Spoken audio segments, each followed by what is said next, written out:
కలిసి ఉంటే కలదు బలం, కలిసి ఉంటే కలదు విజయం, కలిసి ఉంటేనే కలదు భవితవ్యం. తాజాగా కమ్యూనిస్టులు కలవరిస్తున్న ముచ్చట్లివి. 100 ఏళ్ల క్రితం పుట్టి ఉద్యమాలకు ఊపిరులూదిన ఎరుపు దళాలు తర్వాతి కాలంలో సైద్ధాంతికంగా విడిపోయాయి. చీలికలు పీలికలుగా మారి ప్రధాన పార్టీలకు తోకలుగా పేరు సంపాదించుకునే స్థితికి చేరుకున్నాయి. ఆలస్యంగానైనా అసలు విషయం గ్రహించిన కామ్రేడ్స్ ఇప్పుడు కలిసుందాం రా అంటున్నాయి. మరి అది ఎంతవరకు సాధ్యం, ఎంతవరకు అవుతుంది సాకారం? కమ్యూనిస్టుల పునరేకీకరణ సాధ్యమా? కకావికలమైన కామ్రేడ్స్ కలుస్తారా? చీలికలపై ఇప్పుడు చింతిస్తున్నారా? కలిసొందాంరా అంటున్న ఎర్రన్నలు పేరుకే కమ్యూనిస్టులు, కానీ ఎవరి దారి వారిది, ఎవరి సిద్ధాంతం వారిది. అందుకే పూడ్చలేని గ్యాప్ ఏర్పడిపోయింది, తీరని నష్టం జరిగిపోయింది. అయితే జరిగిన డ్యామేజ్ పై ఎర్రన్నలు చాలా లేట్గా మేల్కొన్నట్టు తెలుస్తోంది. అందుకే కలిసుందాంరా అంటూ తోటి కమ్యూనిస్టులకు పిలుపునిస్తున్నారు. తాజాగా ఏపీలో జరిగిన మార్క్సిస్ట్ ఆలోచన పరుల వేదిక సదస్సులో 17 కమ్యూనిస్ట్ పార్టీల నాయకులు ముక్త కంఠంతో ఇదే అభిప్రాయాన్ని వ్యక్తం చేశారు.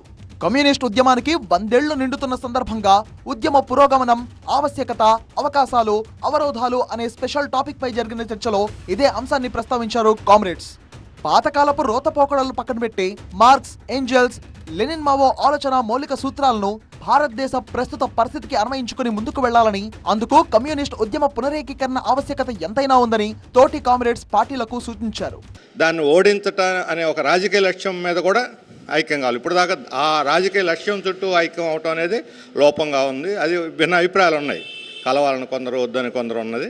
కాబట్టి ఇతర సిద్ధాంత రాజకీయ విభేదాలు పక్కన పెట్టి ఈ అంశంలో పెరుగుతున్న నిరంకుశ ప్రమాదం, మతోన్మాద ప్రమాదం, ప్రజల మీద జరుగుతున్న దాడి, ఆర్థిక విధానాల పేరుతోటి ఈ అంశాల మీద కలిసి ఒక ఉమ్మడి ఎజెండా రూపొందించుకొని ప్రజల్లోకి వెళితే రాజకీయ లక్ష్యాన్ని కూడా సాధించవచ్చు. అందుకని ప్రజా సమస్యలకు మాత్రమే పరిమితమైనటువంటి ఐక్యత, దాన్ని ఇంకొంచెం ఎక్స్టెండ్ చేసి రాజకీయ లక్ష్యాన్ని కూడా సాధించే దిశగా వెళ్ళాలి.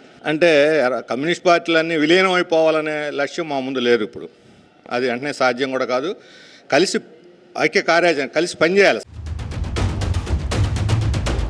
ఒకప్పుడు ప్రధాన పార్టీలకు ధీటుగానే ఉండేది కమ్యూనిస్ట్ పార్టీ ఆఫ్ ఇండియా.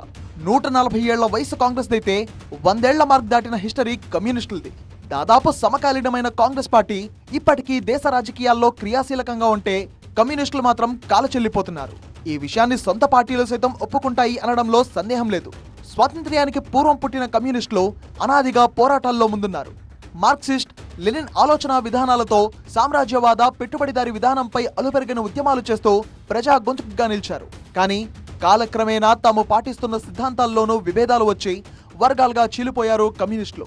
అయితే దశాబ్దాల విడివిడి ప్రయాణంలో పూడ్చలేని నష్టం జరిగిన తర్వాత అంతా కలిస్తే బాగుంటుందంటూ తీరిగ్గా ఆలోచన చేస్తున్నారు ఎర్రనేతలు. కమ్యూనిస్టుల కహానీ చిన్నదేం కాదు. పార్టీ ఏర్పాటు విషయంలోనూ చాలా వివాదాలే ఉన్నాయి. 1920లో తాష్కెంట్లో ఏర్పడిందని కొందరు, 1925లో కాన్పూర్లో పురుడు పోసుకుందని మరికొందరు చెప్తుంటారు. అయితే బ్రిటిష్ ప్రభుత్వానికి, భాగస్వాములకు వ్యతిరేకంగా ఉవ్వెత్తున ఎగిసిపడిన ఉద్యమాల్లో ఈ పార్టీదే కీలక పాత్ర. కార్మిక వర్గంలో వాళ్లకు చాలా పట్టు దొరికింది. తెలంగాణ సాయుధ రైతాంగ పోరాటం, వాయిలార్ పోరాటం, వర్లీ పోరాటం, ఇలా చెప్పుకుంటూ పోతే మచ్చుతునకలు ఎన్నో ఉన్నాయి. వాటి ఫలితంగానే భూ సంస్కరణల చట్టం వచ్చింది అనేది కూడా కాదనలేని వాస్తవం. ఒక్క తెలంగాణ సాయుధ పోరాట ఫలితంగానే 3000 గ్రామాలకు దాసి సంఖ్యల విముక్తి, 1,00,000 ఎకరాల భూ పంపిణీ జరిగింది. దీనికోసం 5,000 మంది అమరులయ్యారంటేనే ఆ పోరాట పటిమ ఎలాంటిదో మనం అర్థం చేసుకోవచ్చు. 1952 ఎన్నికల్లో 77 స్థానాల్లో నిలిచి 42 అసెంబ్లీ స్థానాలు గెలిచిన కమ్యూనిస్ట్ పార్టీ ప్రధాన ప్రతిపక్షంగా నిలిచింది. సాయుధ పోరాట నాయకుల్లో ఒక్కరైన రావి నారాయణ రెడ్డి నెహ్రూ కంటే భారీ మెజారిటీ ఓట్లతో గెలిచారంటే కమ్యూనిస్టుల హవా ఎలా ఉందో ఊహించుకోవచ్చు. అంతేకాదు, నాడు పార్లమెంట్లో కూడా ప్రధాన ప్రతిపక్షంగా నిలిచిన చరిత్ర కమ్యూనిస్టులది. 1957లో కేరళలో అత్యధిక సీట్లు సాధించిన కమ్యూనిస్ట్ పార్టీ తొలిసారి ఓ రాష్ట్రాన్ని సైతం చేజిక్కించుకుంది. 1964లో ఏర్పడిన చీలిక కమ్యూనిస్టులకు పెద్ద దెబ్బ. పార్టీలో భారీ స్థాయిలో విభేదాలు తలెత్తాయి. సిపిఐ, మార్క్సిస్ట్, సిపిఎంల పేరిట 2 కమ్యూనిస్ట్ పార్టీలు ఏర్పడ్డాయి. ఆ తర్వాత బంగ్లా కాంగ్రెస్తో జతకట్టి పశ్చిమ బెంగాల్లో సిపిఎం అధికారం చేపట్టిన, వరుస విజయాలు సాధించిన కమ్యూనిస్టులో మునుపటి ఐక్యత మాత్రం రాలేదు. సిపిఐ, సిపిఎంగానే కాదు, ఆ చీలిక మరింత కంటిన్యూ అయింది. సాధారణంగా కమ్యూనిస్టులంటే సిపిఐ, సిపిఎంలే గుర్తొస్తాయి. కానీ వాటికి అనుబంధంగా ఎన్నో కార్మిక సంఘాలు, భారీ సంఖ్యలో ట్రేడ్ యూనియన్లు ఉన్నాయి. అయినా సరే ఐక్యత లేని ఆ బలం బలహీనంగా మిగిలిపోయింది. ప్రధాన పార్టీల ఎంట్రీతో క్రమంగా ట్రేడ్ యూనియన్లు బలహీనపడ్డాయి. తదనంతరం కమ్యూనిస్టులు కాలం చెల్లిన వారిగా మారిపోయారు. రష్యాలో 1898లో ఏర్పడి 1917 కల్లా విప్లవాన్ని విజయవంతం చేసుకున్న కమ్యూనిస్టులు చైనాలో 1921లో ఏర్పడి 1949 కల్లా సొంత ప్రభుత్వాన్ని ఏర్పాటు చేసుకున్న కామ్రేడ్స్ భారతదేశంలో మాత్రం ఆ దిశగా విజయవంతం కాలేకపోయారు. భారీ పతనం దిశగా ముందుకు సాగారు అనే అభిప్రాయమూ ఉంది. అభిప్రాయం కాదు, ప్రస్తుతం దేశంలో కమ్యూనిస్ట్ పార్టీల ఆ కడు దీనస్థితి కళ్లకు కడుతుంది కూడా. కేరళ తప్ప ఏ ఒక్క రాష్ట్రంలో సరైన ప్రాతినిధ్యం లేదు. ఉన్న బెంగాల్ను కూడా మమతా బెనర్జీ దూరం చేసేశారు. మిగతా రాష్ట్రాల్లోనూ చెప్పుకోదగ్గ ప్రభావం లేదు. దాదాపుగా సింగిల్ డిజిట్ ఓట్ షేరింగ్ తో నెట్టుకొచ్చేస్తున్న కమ్యూనిస్టులు తోకల కంటే అధ్వానమున్నట్టుగా మారిపోయాయి అనడంలో అతిశయోక్తి లేదు. కమ్యూనిస్ట్ పార్టీ ఆవిర్భావంగా చెప్పుకుంటున్న 1925లోనే ఆర్ఎస్ఎస్ కూడా ఏర్పడింది. మరి ఆ సంస్థ రాజకీయంగా తెరముందుకు రాకుండానే ఇప్పుడు బలీయమైన శక్తిగా అవతరించింది. ప్రత్యర్థులు ఆరోపిస్తున్నట్టు ప్రపంచంలోనే అతిపెద్ద ప్రజాస్వామ్య దేశమైన భారత్ను శాసిస్తోంది. ఆర్ఎస్ఎస్ ఒకే సిద్ధాంతంగా కలిసిమెలిసి ముందుకు వెళ్లడమే దానికి కారణంగా చెప్తున్నారు విశ్లేషకులు. ఇప్పుడు ఆ విషయంలో కమ్యూనిస్టులు సైతం కళ్ళు తెరుచుకున్నారు. కలిసికట్టుగా ముందుకు సాగితేనే కలదు విజయం అనే కీలకమైన లాజిక్ పాయింట్ ను తమ సిద్ధాంతాలకు యాడ్ చేసుకోవాలని ఫిక్స్ అయ్యారు. అందుకే ఎరుపు దళాలన్నీ ఒకే వేదికపైకి రావాలంటూ పిలుపునిస్తున్నారు నాయకులు. అంతేకాదు, అందుకు సరైన పరిస్థితులు కూడా ఇప్పుడున్నాయి అన్నది ఎర్ర నేతలు చెబుతున్నమాట. పాత విభేదాలను గుర్తు చేసుకుంటూ కాలం వృధా చేసుకునే కంటే వర్తమానంలో కమ్యూనిస్ట్ ఉద్యమ ఆవశ్యకతను నేటి తరానికి తెలియజేస్తూ విశాల దృక్పథంతో కలిసి నడవాల్సిన అవసరం ఉందంటున్నారు. కొంతమంది మార్క్సిస్ట్ మేధావులు అందరినీ కూడా ఆహ్వానించి దాదాపు 17 కమ్యూనిస్ట్ పార్టీల నాయకులందరూ కూడా ఆ సమావేశంలో పాల్గొన్నారు.